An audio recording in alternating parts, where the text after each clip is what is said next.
పోరి అంటే దరిద్రం రా, దరిద్రం అంటే పోరి. అవునరా, నాక పెట్టాలన్నా సుఖ పెట్టాలన్నా ఆలోచించనే ఉంటది. సుఖ పెడతారా, మీరు పోయి ఏలు పెడతారు, వాళ్ళేమో మీ నోట్లో ముద్ద పెడతారు.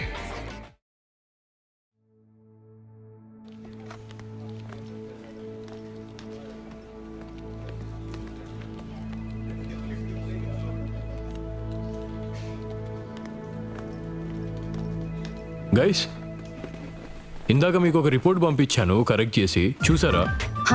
చూసాం సత్య. నువ్వేంది చూడలేదా?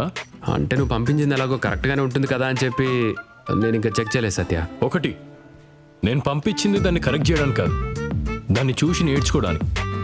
అంటే అది లిసన్ టు మీ. రెండోది, నేను చెక్ చేయమని చెప్పి మీకు మెయిల్ ఎందుకు పంపిస్తాను?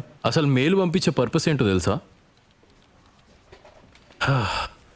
సరే, ఇంతకుముందు ఏదో చెప్తున్నావు, చెప్పు. నిన్న మిస్టేక్ ఎలా జరిగిందో ఆల్రెడీ నువ్వు ఎక్స్ప్లెయిన్ చేసావు కాబట్టి నాకు అర్థమైంది. మళ్ళీ మెయిల్లో చూసి తెలుసుకోవాల్సింది ఏముంటుందని చెప్పి నేను చెక్ చేయలేదు అంతే. సెకండ్ థింగ్, నువ్వు మెయిల్ పంపించావంటే దానికి ఒక పర్పస్ ఉంటుంది. I'll make sure next time నుంచి రిపీట్ చేయను. గైస్, ప్లీజ్ డోంట్ మైండ్ నేను కొంచెం రూడ్గా మాట్లాడినట్టు అనిపిస్తే. It's just like work related మాత్రమే, పర్సనల్గా అయితే ఏం లేదు.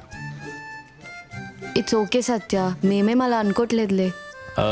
గైస్, మీ అందరికి ఒక చిన్న స్టోరీ చెప్తాను. కాలేజ్ వరకు మీకు లెక్చరర్స్ ఉండి జాగ్రత్తగా అన్నీ నేర్పిస్తుంటారు, right? Just relationship like a cat and kitten లాగా. క్యాట్ ఎక్కడికి వెళ్ళినా తన బేబీని నోట్లో పెట్టుకుని జాగ్రత్తగా తీసుకుని వెళ్తుంటుంది. కానీ ఇక్కడ మీరు ఆఫీస్కి వచ్చిన తర్వాత నేర్చుకోవాల్సింది సీనియర్స్ దగ్గర నుంచి. A relationship like monkey and monkey baby లాగా. మంకీ ఏం చేస్తుంది?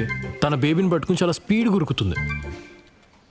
ఆ బేబీ పట్టుకోకపోతే కింద పడిపోతుంది. సో ఇక్కడ నేను ప్రతిదీ మీకు స్పూన్ ఫీడింగ్ చేయలేను గాయస్. ఏదైనా ఉంటే జాగ్రత్తగా నేర్చుకోండి. ఐ హోప్ మీ అందరికి అర్థమయ్యే ఉంటుంది. Take care.